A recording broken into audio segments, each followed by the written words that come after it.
Ya Allah, aku lapar dan haus.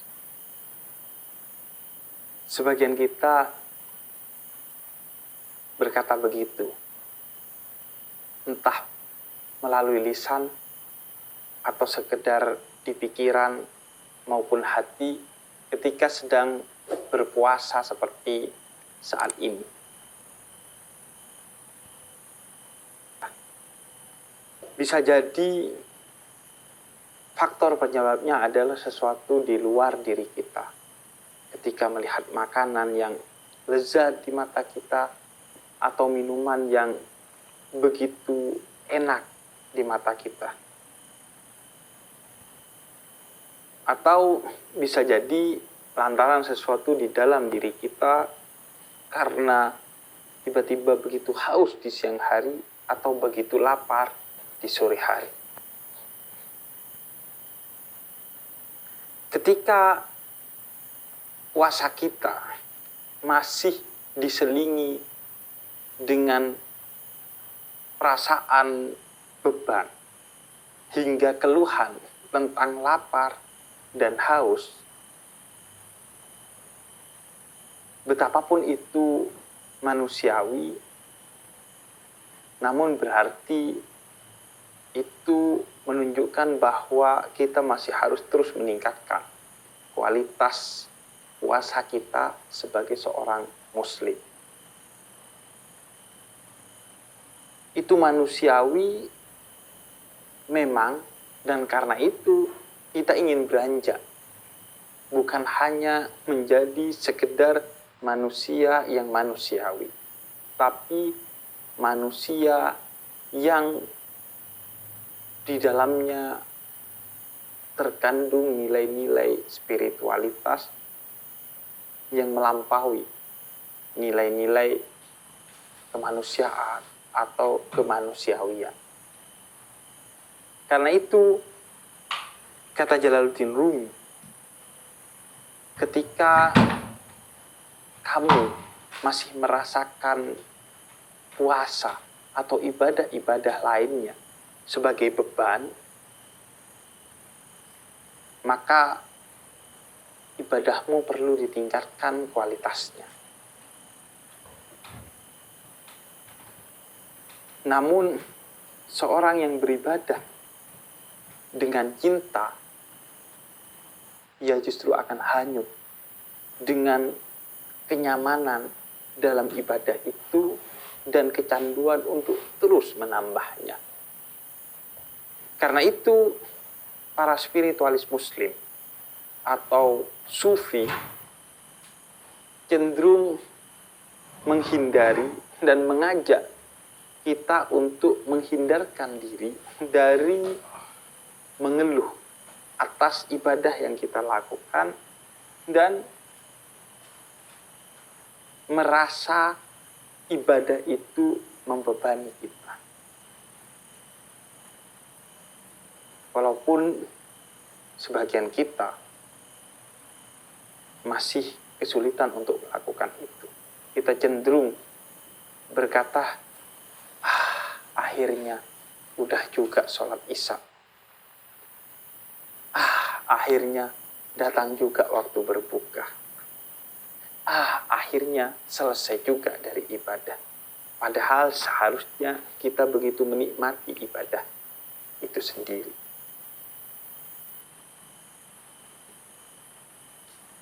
Puasa mengajarkan kita untuk merasakan lapar dan haus sebagai satu keindahan secara spiritual. Sebab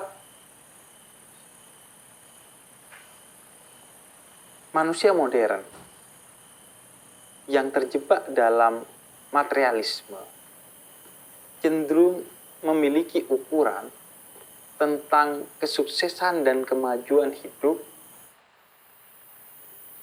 yang berarti terjauhkannya kita atau semakin jauhnya kita dari ancaman rasa lapar dan rasa haus. terpenuhinya semua kebutuhan materi kita.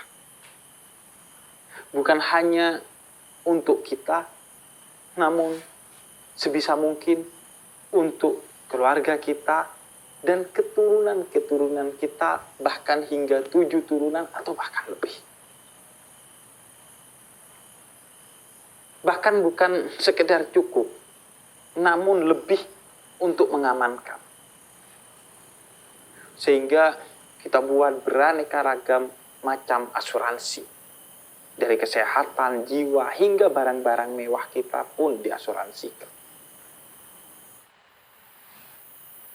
Kita juga tumpuk harta untuk membuat kita merasa safety, aman dari ancaman, kekurangan materi.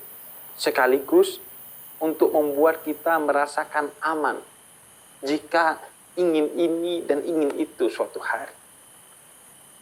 Bahkan kadang membuat kita lupa diri. Sudah kaya, masih mencari lagi kekayaan, bahkan dengan cara-cara yang tidak diperkenankan oleh agama, yang mungkin jika sekejap saja kita shutdown hidup kita, 1 detik saja, dan kemudian kita pikirkan secara tulus dengan hati kita, apakah memang beginilah konsep hidup kita seharusnya? Bisa jadi, atau mungkin pasti, kita akan bingung. Iya ya, kenapa hidup gini amat ngejar materi? Kenapa udah kaya masih aja ngotot mencari duit hingga memakan sesuatu yang bukan hak kita? Maka materi itu menjadi tujuan. Dan sedikit atau tidak adanya materi menjadi ancaman. Lapar dan haus menjadi negatif. Oleh karena itu, Islam melalui puasa ingin membuat kita bisa bijak dan adil melihat realitas ini.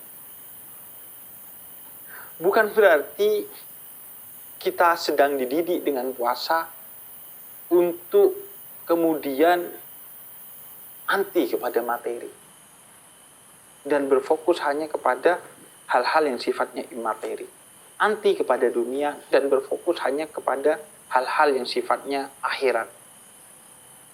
Melainkan mengerti posisi dunia dan akhirat. Bahwa dunia adalah jembatan menuju akhirat. Bahwa dunia adalah bagian dari akhirat. Bahwa dunia bukan yang utama dan pertama. Melainkan yang kedua dan yang sifatnya sekunder. Yang pertama dan utama adalah akhirat. Karena itu ada konsep dalam tradisi sufisme yang disebut dengan zuhud. Bukan anti dunia, tapi meletakkan dunia secara adil atau proporsional pada tempatnya, yaitu sebagai sesuatu yang dinikmati secukupnya dan selebihnya untuk kemudian memastikan kehidupan akhirat kita menjadi baik-baik saja. Dunia bukan tempat tinggal, melainkan tempat kita meninggal. Akhiratlah kampung halaman sejati kita. Karena itu, puasa mengajarkan kita memiliki tolok ukur sendiri yang berbeda dengan kalangan-kalangan materialis tentang bagaimana seharusnya kita melihat dan memposisikan serta memperlakukan materi. Bukan untuk dikejar sepuas-puasnya hingga menghalalkan segala cara. Melainkan dikejar secukupnya dengan cara-cara yang manusiawi sesuai dengan tuntunan agama. Karenanya, rasa lapar dan rasa haus itu penting bagi kita. Untuk kemudian membuat kita mengerti bahwa lapar bukan negatif. Haus tidak buruk. Lapar dan haus, dia positif dalam posisinya tersendiri. Kenyang dan hilangnya dahaga, dia juga baik dalam posisinya tersendiri. Keduanya sama-sama memiliki nilai positif dan sama-sama memiliki tantangan dan jebakan yang buruk. Tinggal bagaimana kita memposisikan, memperlakukan, dan menjalaninya. Orang lapar dalam tradisi Islam, dia bisa buruk. Kadal fakru an yakuna kufron. Bisa jadi kelaparan itu, kehausan itu, kefakiran itu membuatmu kafir. Menghalalkan segala cara agar kenyang, mendapatkan minuman, dan mendapatkan kekayaan. Namun, kemiskinan bisa jadi ia jalan yang lapang menuju Tuhan. Sebagaimana dikatakan oleh Jalaluddin Rumi dalam Masnawinya, bahwa perut yang lapar dan haus, dia adalah singgasana Tuhan. Dia juga adalah jalan yang begitu lapang dan lembut, serta indah menuju keharibaan Tuhan. Simpelnya, orang kalau senang, cenderung dia lupa Tuhan. Tapi kalau lagi susah, baru dia ingat Tuhan. Kalau hujan, dia ingat mantan. Kalau geledek, baru ia astagfirullahaladzim.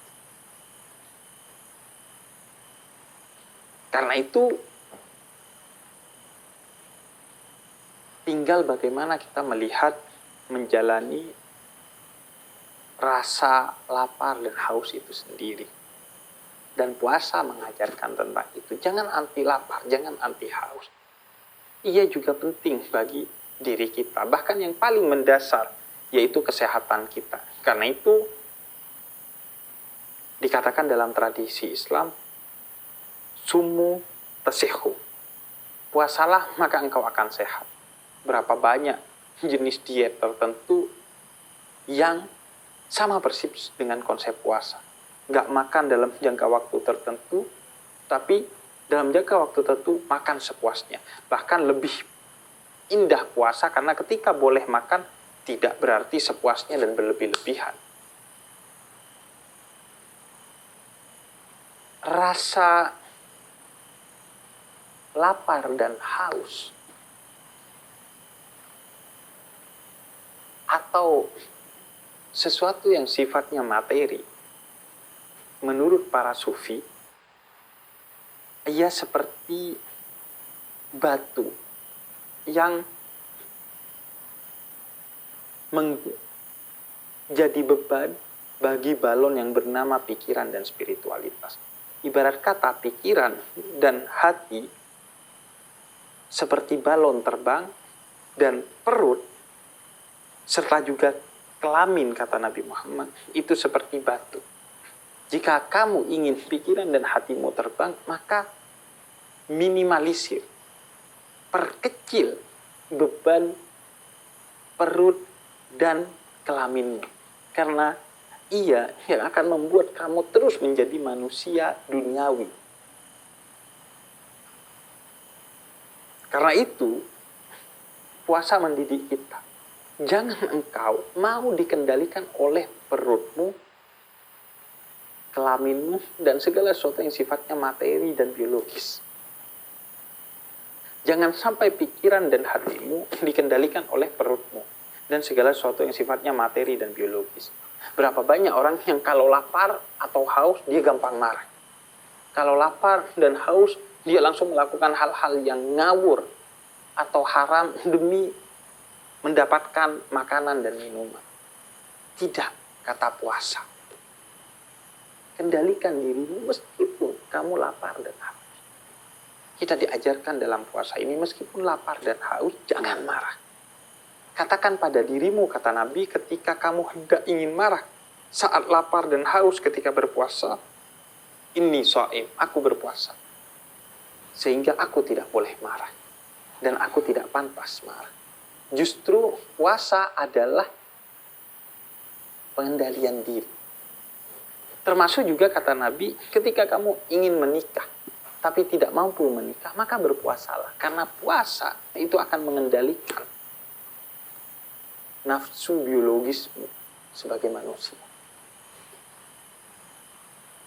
Karena itu, puasa mengajarkan kepada kita untuk meraih nilai-nilai spiritualitas yang ada pada rasa lapar dan rasa haus. Sehingga kita mampu menjadi manusia yang spiritualis. Bukan anti materi, tapi menempatkan materi pada tempatnya dan menjadikan akhirat sebagai tujuan utama dari kehidupan ini.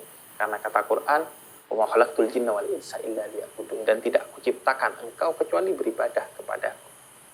Makanlah sebagai jalan ibadah, minumlah sebagai jalan ibadah, berhubunganlah secara biologis sebagai ibadah. Lakukan semua hal-hal yang sifat materi ini asalkan sebagai ibadah, dan ketika kita menjalaninya sebagai ibadah, kita tidak akan berlebihan. Kita akan mengontrolnya secukupnya.